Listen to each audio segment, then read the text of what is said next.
So as most of you know, Beth has a Mojo 4 from Ibis, and it's a size small, it fits her perfectly. But a few weeks back, I was thinking to myself, you know, it's a size small, but the reach is 440 millimeters. So I convinced Beth to let me take her bike out for a rip. You know, I changed all the dials and settings so that it would fit my hands properly. I adjusted the suspension, and I went out for a ride. And not only did I have an absolute blast, but I also set some PRs, some fastest times on this bike when I wasn't actually even really trying. I was just there to have a good time. And that got me thinking, especially seeing as how you know that I like big giant XL enduro bikes, right? The big masher bikes that are just meant to go fast all the time. That should be the fastest bike. 29er, lots of travel, slack head tube angles. How did this short travel 27.5, essentially tiny bike as far as my height's concerned, how did I get the fastest times on that? Well, I managed to tear it out of Beth's cold, dead hands. I'm just kidding, she's still alive. No, I won't do that. So I managed to talk Beth into letting me try this bike out one more time. She said she'll give me one more ride on it. And I wanted to do a back-to-back time comparison between a Mojo 4 and my Ripmo V2. And so we are here at the beautiful Canmore Nordic Center, and I'm gonna go try 3 different time sections for this. One will be a climbing segment, another will be a fast flow segment, and the last will be a steep, chunky, rooty, fast segment. So we're really gonna be able to see where certain bikes shine and where they don't.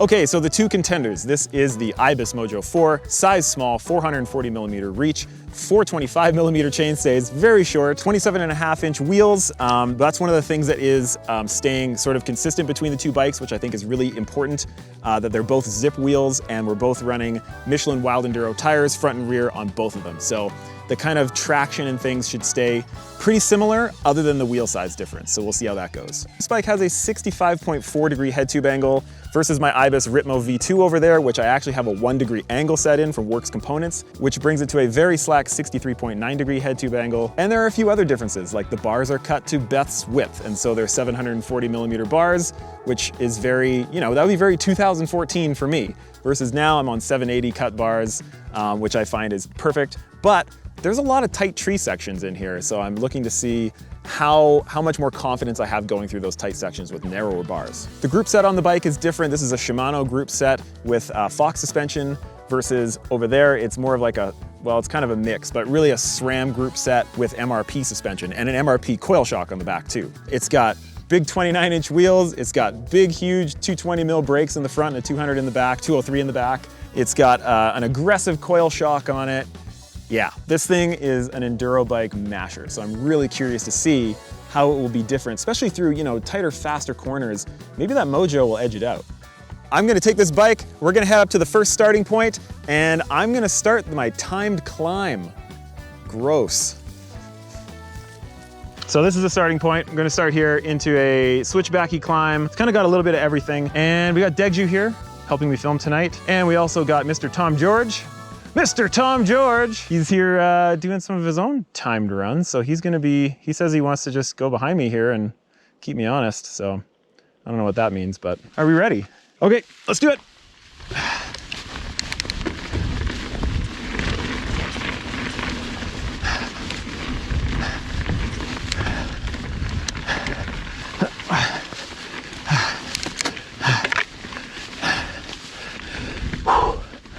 Holy smokes. Ooh. Lots of bigger loose rocks. Oh, definitely picked this thing up easy.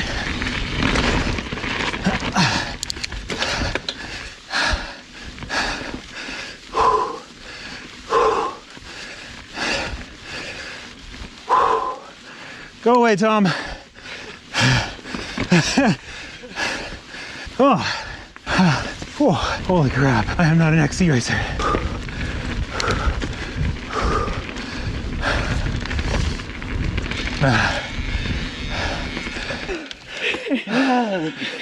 Why does anybody do that to themselves? Time segment number 1. Okay, time starts now.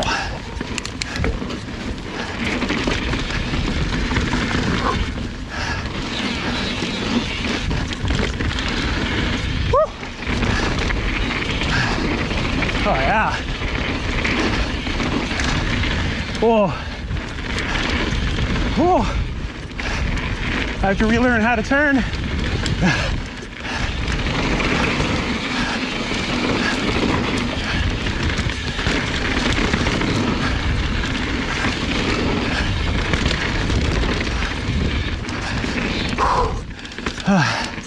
Oh, my legs. Oh man. Where did all this climbing come from? Woo. Oh yeah. Whoa. That berm just faded away. Oh.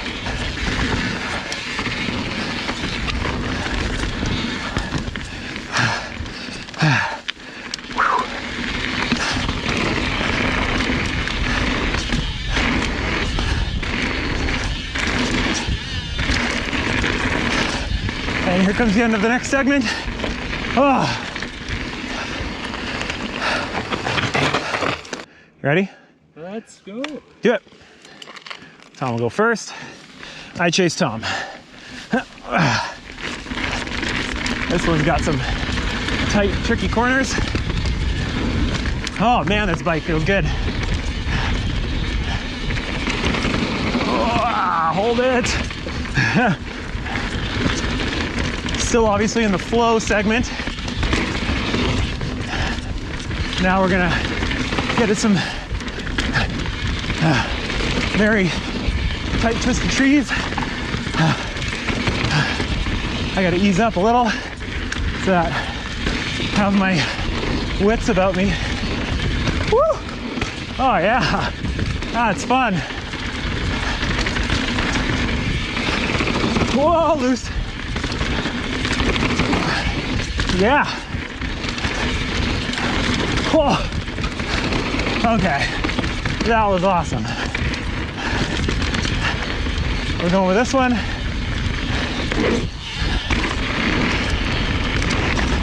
Yeah, that was great. That segment is fun on this bike. See you down there. Timing starts at the sign. Here we go. Awkward corner right off the top. Whoa, it's just turning in is so weird. A little high line. Whoa. Another high line. That was good. Had good grip there. Okay, gotta take it easy. Another high line. Whoa. That wasn't great. Now we're getting steep. Whoa.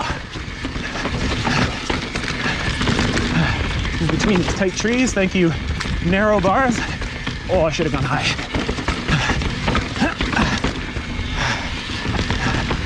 Okay. Good and steep. This way. Really chunky.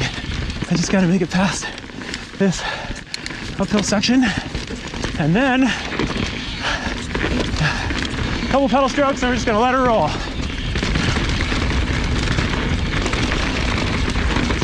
Woo!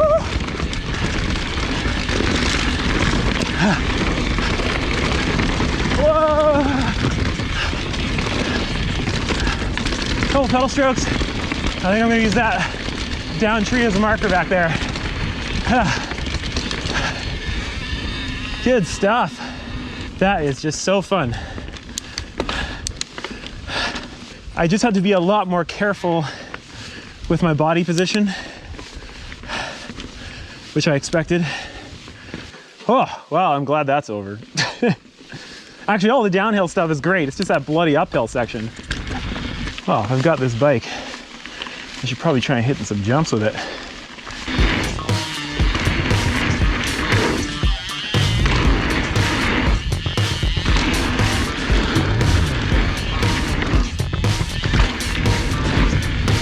Cool.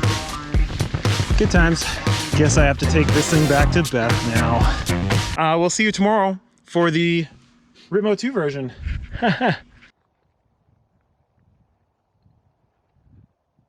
And rolling.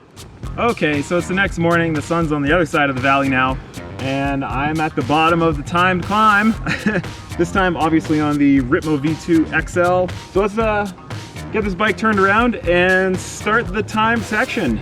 See you up there. Yep. Here we go. Not gonna lock out the shock on this one either. Whoa.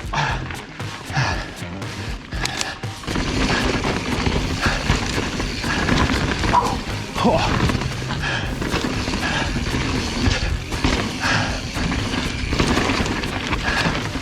Definitely feels like a lot more bike through those corners.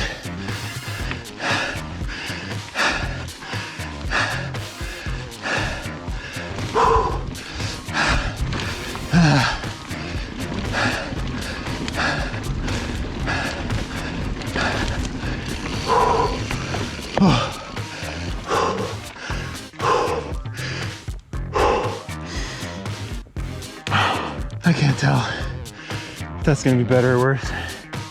Definitely easier to navigate the Mojo 4 through some of those rocks and roots. Segment 2, flow trail.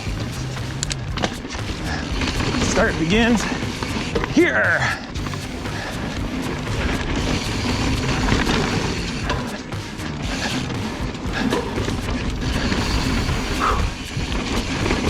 Oh, I have to say, I do feel a little off my game this morning.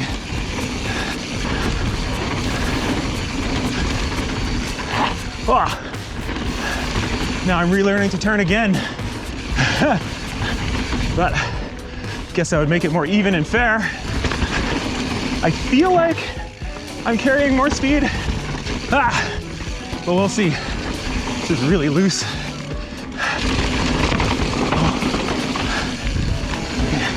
This is the corner that fades away. Not so surprised today by it. Okay. Legs are burning. I actually can really only go one speed on these.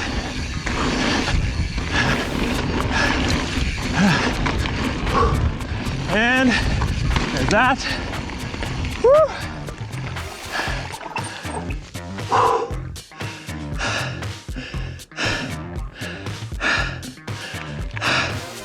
Heart rate was higher than on the climb, as usual.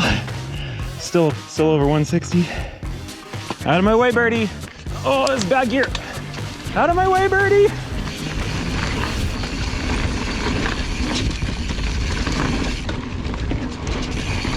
Okay. Woo! Wow! Whoops. Okay. Loose. Woo!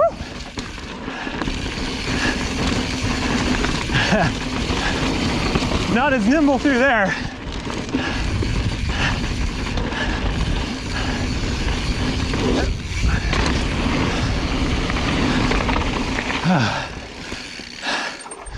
That's so fun. Definitely more fun yesterday on that tiny little bike. Heart rate's back up to 165.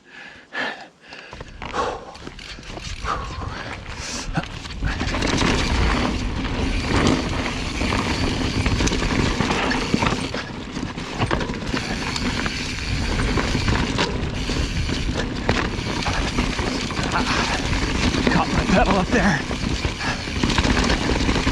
Catch these same high lines.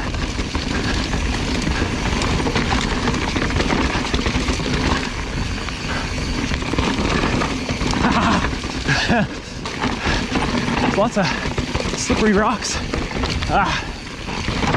Whoa! See, I had to slow down a lot more because of the wider bars. That's for sure. Okay, steep. Take my time. Let go. Woo.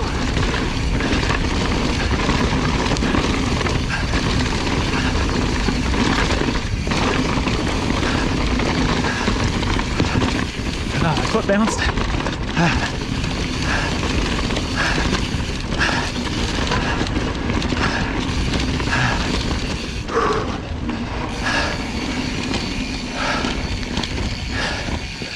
Oh, my favorite tire ripping berm is coming up. See if we can get a tasty one going here. Oh yeah.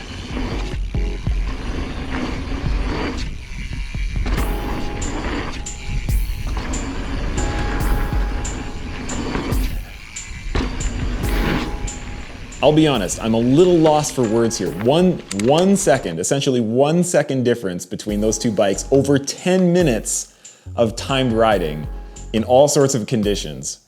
This is between an XL enduro bike, longer travel, 29-inch wheels, all that masher good stuff, coil shock, all that, versus a size small trail bike with 140 in the front, 130 in the rear. That does not make a ton of sense to me, but I guess it is what it is. The Mojo 4 clearly had the win in the climbing department. I mean, the bike's a few pounds lighter. It's definitely nice and zippy and snappy. And a lot of the climbing wasn't super chunky. And so I can see why the Mojo 4 would do better there. But I was kind of expecting the Ripmo to pull back a little bit more than it did. And it was faster in pretty much all the other sections. But I thought it was gonna be even faster still. I know there's gonna be a few out there just like waiting to pounce on their keyboard at the end of this to be all, well, you didn't account for the circumference of this compared to the rotation of the sun and whatever. This is just for fun. And I had a ton of fun doing it. Really surprising results, to be totally honest. But I think what it all comes down to is mountain biking is fun. Ride what you got because it's probably pretty great. Geometry isn't everything. And being timed while climbing sucks. Thank you so much for watching this video. I hope you enjoyed it, got a little something out of it, and make sure you tune in, subscribe for next week's video, and we will see you then, everybody. Cheers.